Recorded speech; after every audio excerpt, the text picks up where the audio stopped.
How to change TikTok cover or thumbnail on a video after posting. Hello everyone, welcome back to our channel. Today I'll guide you on how you can change or if you can change TikTok cover or thumbnail after posting. Now, if you head over to the app, you'll get an interface like this and head over to your profile. And here you can see all your posted videos. Now unfortunately, once you post a video, there is no going back.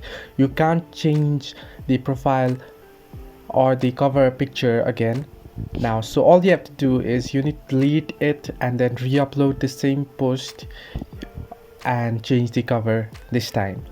Now, how you can do is head over to the post, save the video up here, and then go back and then click on the plus icon here, and from here go to your uploads and go to videos and select the the videos hasn't been downloaded yet. I'll just choose another one for here. You can see I have my TikTok here, and then go to next, and here I can select cover and I can choose from here, then save it and then post it again.